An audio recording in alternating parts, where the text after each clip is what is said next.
Anne is not with us on Tuesdays for the time being. She has a day job, but hopefully she'll be back soon. And so please bear with me if I'm not getting to all the questions with the sort of alacrity with which you've become accustomed. Alacrity. Jamie from Oregon. What would Russia do if NATO were to use a mini nuke? Russia would use mini, non-mini nukes. It would be the end of the world. Russia doesn't believe in limited nuclear warfare. Russia doesn't believe in escalate to de-escalate. And if NATO were to use a nuclear weapon against Russia, Russia would retaliate with the totality of its nuclear force. It's not me saying that. Vladimir Putin has made that quite clear.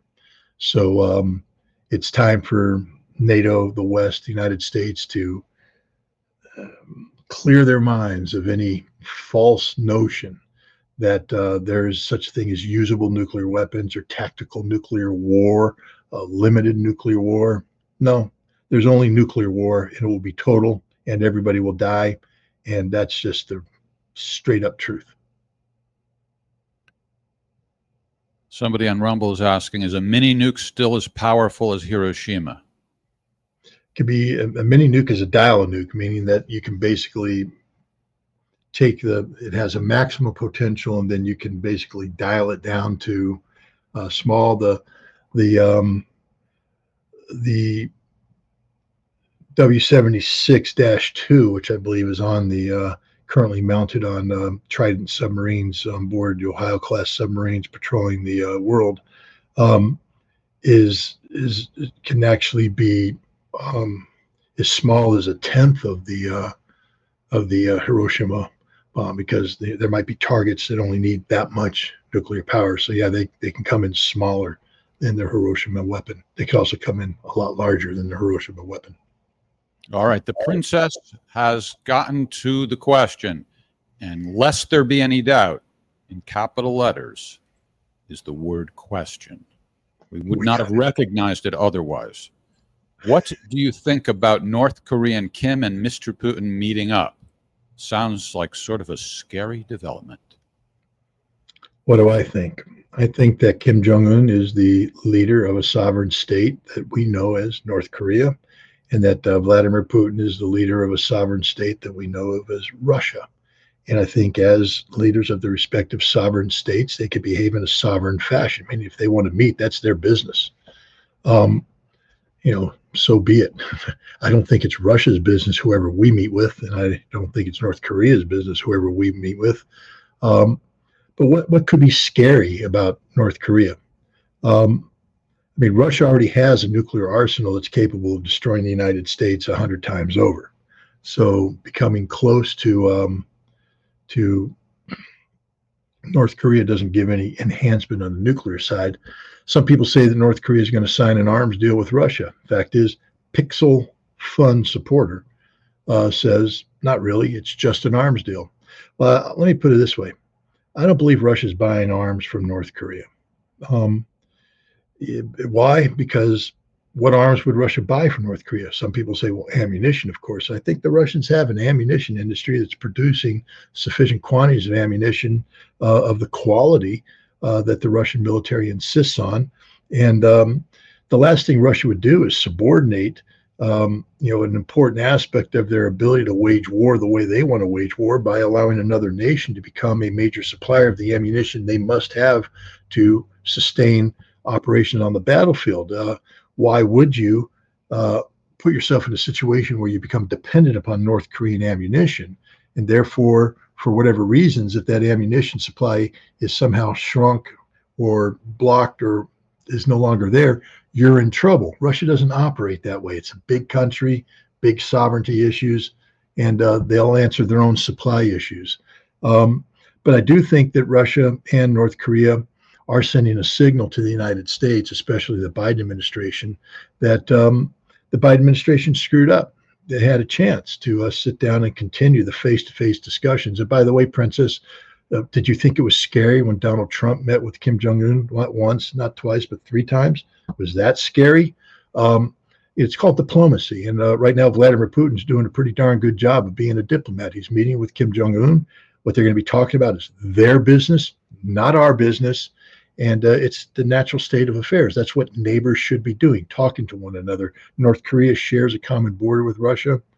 It seems like sound policy that North Korea and Russia talk things out. All right. We have a voicemail message from, I think the name would be pronounced Dejan, Dejan, from the Republic of, and I'm not even going to try this. It should be illegal to have 5 consonants in a row. 5. I have no idea. I bet you can do it, though. SRPSKA. Srpska. I know where he's talking about the republic within Bosnia that's the Serbian-dominated mini-republic. Okay. Srpska. Okay, here it is. Hi, Scott. First of all, thank you for your valuable work and insights. I've been following your show and the questions people ask you closely. I have a question to enhance your show's focus. So have you considered dedicating episodes to single topic, allowing for more in-depth coverage in, for example, 5 to 15 minutes, and then engaging with live chat for related questions? I believe this approach could help filter out questions that might not align with your primary domain expertise. So how do you feel about this approach for improving the show's effectiveness? Thank you from Dan. Bye. How do you feel about devoting the entire show to one question or one issue? Well, you and I have been talking about how we can improve the show or diversify the show, enhance the show.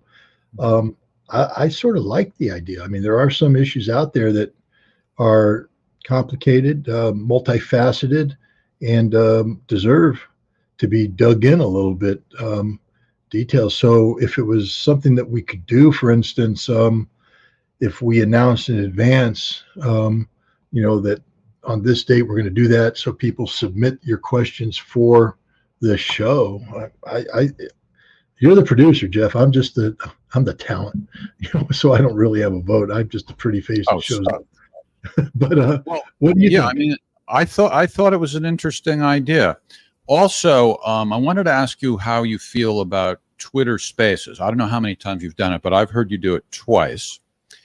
And before I interject my opinion on it, how did you like the format, the way it went, and so forth? I mean, I like the concept. I'm not against the concept.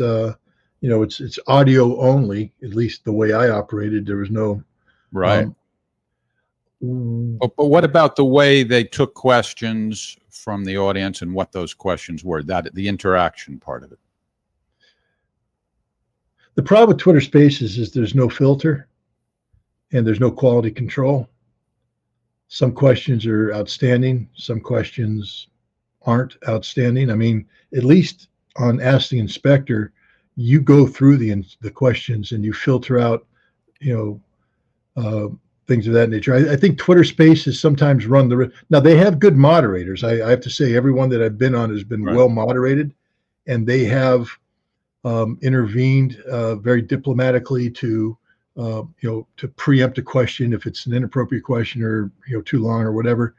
But well, the reason I ask, Scott, is because I'm looking into taking phone calls, which we've tried before, but there's technical difficulties, and I'm still trying to overcome them. And my thought was, if we can overcome those technical difficulties, we could do a better version of Twitter Spaces in at least one respect. We'd have video in addition to audio. I don't understand why people think it's satisfactory to have only audio.